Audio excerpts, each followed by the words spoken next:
On Thursday, July 28th, the US Congress passed the CHIPS and Science Act, a $280 billion package that includes $52 billion in funding for companies that manufacture semiconductor chips in the US.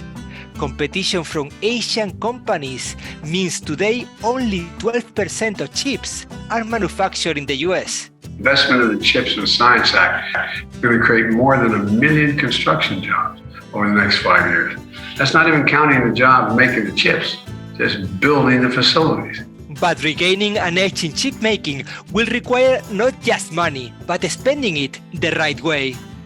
Remember, the same act allocates a further $200 billion for scientific research into artificial intelligence, robotics, quantum computing, and other cutting-edge fields. If that's the case, then it will be essential to include significant investments to secure the advancement in photonic chips. Meanwhile, in Europe, a similar CHIPS Act is going through the process of becoming law in 27 countries. There is no digital without those chips.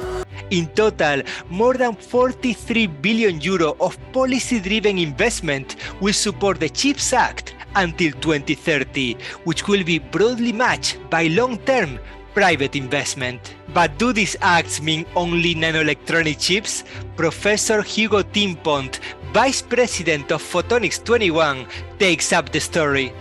Photonics 21 is real, and Photon Hub Europe and all stakeholders in Europe are really trying to make sure that also photonic integrated circuits are part of that CHIPS Act. Because hybrid solutions, of course, are essential. You could have pure electronic and pure photonic chips, but if you really want the best, then you need the best of both worlds. That means nanoelectronics and photonic chips combined, hybridly integrated, best of both worlds. During the recent IMEX Future Summit, Ursula von der Leyen hinted that Europe will collaborate with other countries it trusts. Europe will remain open to the world. And with the European Chips Act, we will invest in new global partnerships to strengthen our supply chains. Yes, we need to tackle the bottlenecks that slow down our growth, but the solution is diversification, not an impossible isolation.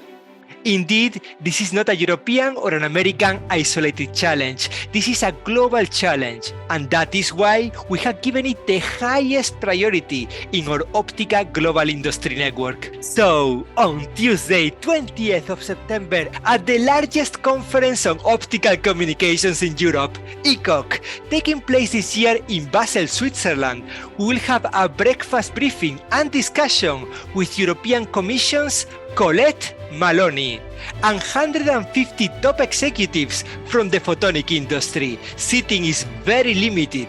Please let me know if you want to be in the room.